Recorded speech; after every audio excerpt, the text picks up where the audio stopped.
জমি নিয়ে বিবাদে ভাইয়ে ভাইয়ে বিবাদ শুরু হয়েছিল।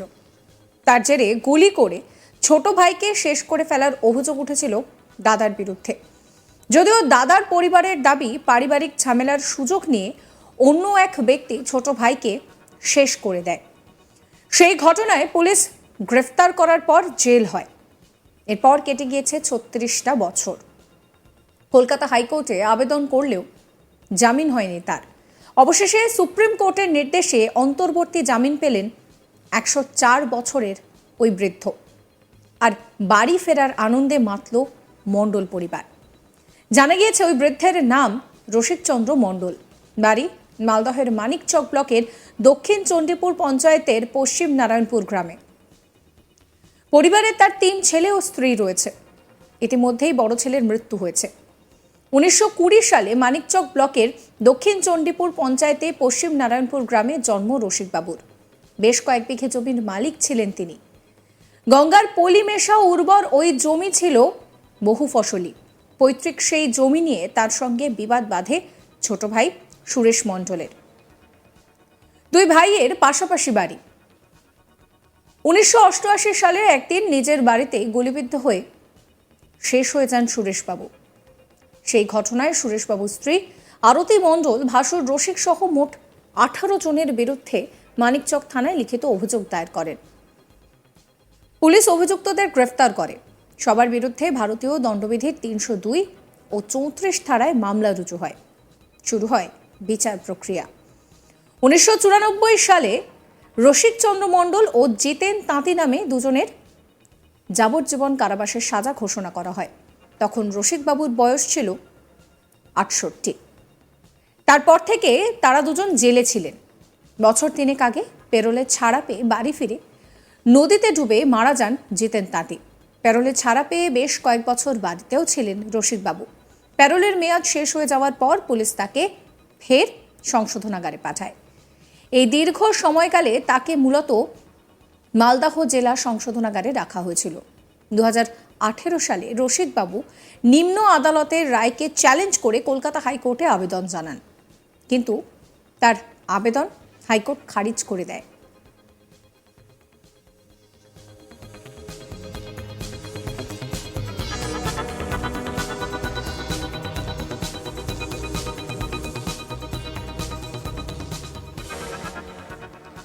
পরবর্তীতে সুপ্রিম কোর্টেও তিনি আবেদন জানান, কিন্তু সেখানেও তার আবেদন গ্রাহ্য হয়নি।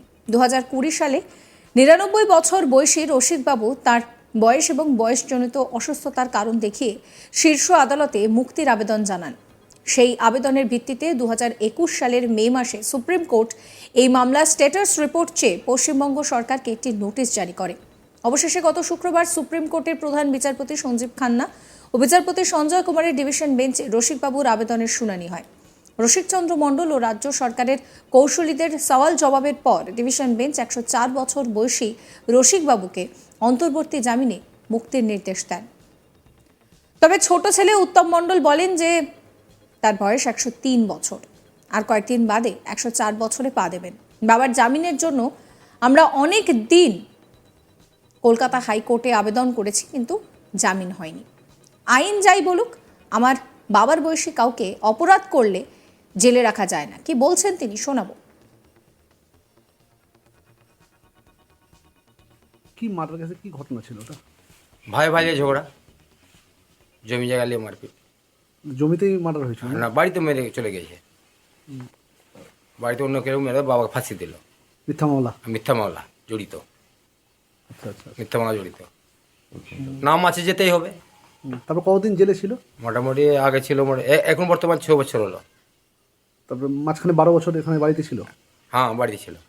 এবছর ৬ বছর হলো। এবার বাড়িতে ওইখানে বছর ২ ছিল ফার্স্টে, ৮ থেকে ৮ তারিখ কেস হয়েছিল। বছর ২ ছিল বাড়িতে, তারপর বেল পেয়েছি আমরা। বেল হয়ে এই ৬ বছর হলো যাবে। আপনার বাবার বয়স তো ১০৩ বছর ৪ বছর। হ্যাঁ সত্যি, হ্যাঁ। এই নিয়ে আমার কালিক মিল্টন পালের একটা রিপোর্ট দেখাবো আপনাদের। মালদার মানিকচকের দক্ষিণ চণ্ডীপুর গ্রামের এক বাসিন্দা, তার বয়স এই মুহূর্তে ১০৪ বছর। দীর্ঘ ৩৬ বছর আগে ভাইয়ে ভাইয়ে জমি বিবাদকে কেন্দ্র করে এক ভাই মৃত্যু হন এবং তার মৃত্যু হয় এবং এই ঘটনার পর ওই ভাইয়ের পরিবার এই বৃদ্ধর বিরুদ্ধে এবং আরও একজনের বিরুদ্ধে থানায় অভিযোগ দায়ের করেন। সেই অভিযোগের ভিত্তিতে তদন্ত শুরু হয় এবং এই অভিযুক্ত তাকে গ্রেপ্তার করা হয় এবং তাকে পাঠানো হয় জেলখানায়। দীর্ঘদিন ধরে তিনি জেলখানায় ছিলেন। বর্তমানে তার বয়স এখন 104 বছর। কয়েকদিন পরেই রয়েছে তার জন্মদিন। ঠিক তার আগেই তার জামিনে মুক্তি পাচ্ছেন এবং এই 104 বছর বৃদ্ধ বয়সে বর্তমানে তিনি চলতে ফিরতেও পারেন না এবং জুবুথুবু অবস্থা। এই অবস্থায় দীর্ঘ কয়েক বছর আগে অর্থাৎ 36 বছর আগে তিনি তার ভাইয়ের বিবাদের মিথ্যে মামলায় তাকে পাঠানো হয়েছিল শ্রীঘরে। আর এই ঘটনার তদন্ত শুরু হয়। এর পরবর্তী সময়ে একাধিকবার জামিনের জন্য পরিবারের পক্ষ থেকে আবেদন করা হয়েছিল সুপ্রিম কোর্ট এবং তারপরে সেই যে তাকে ছাড়ার নির্দেশ সেটাকে নাকচ করে দেওয়া হয়েছিল। কিন্তু এর পরবর্তী সময়ে দেখা যায় যে তারা পেরোলে ছাড়াও পেয়েছিলেন।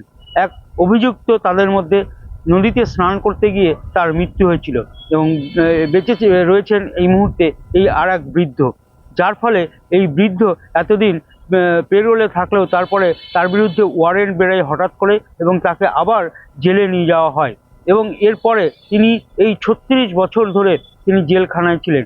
কিন্তু বর্তমানে তার বয়স 104 বছর। আর যার ফলে সেখানে তার জন্য এবং তার শারীরিক সুস্থতার জন্য তার পরিবারের পক্ষ থেকে সুপ্রিম কোর্টে আবেদন করা হয়েছিল তার জামিনের।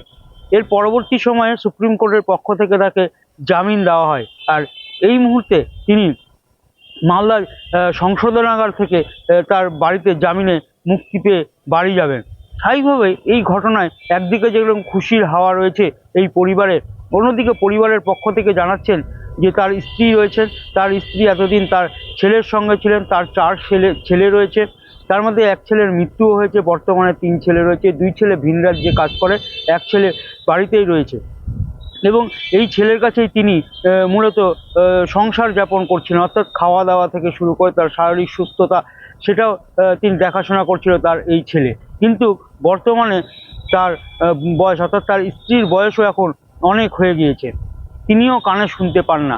এমতো অবস্থায় 104 বছর বয়সে তিনি ফিরে আসছেন জামিনে মুক্ত পেয়ে পরিবারে। স্বাভাবিকভাবে পরিবারের মধ্যে একটা খুশির ছন্দ রয়েছে। আরও একদিকে বলা যায় যে এতদিন ধরে যে মামলার নিষ্পত্তি হচ্ছিল না, এখনও তার নিষ্পত্তি যদিও হয়নি, তবে নিষ্পত্তি না হয়ে যেহেতু তার বয়স হয়ে গেছে সেই জন্য 104 বছর বয়সে তাকে জামিন দেওয়া হয়েছে। সামনেই রয়েছে তার জন্মদিন। স্বাভাবিকভাবে পরিবারে একটা আনন্দ উৎসবের বিষয় রয়েছে। পরিবারের সকলে এই মুহূর্তে দাঁড়িয়ে খুশিও রয়েছেন বলে জানিয়েছেন। চ্যানেলকে সাবস্ক্রাইব করুন।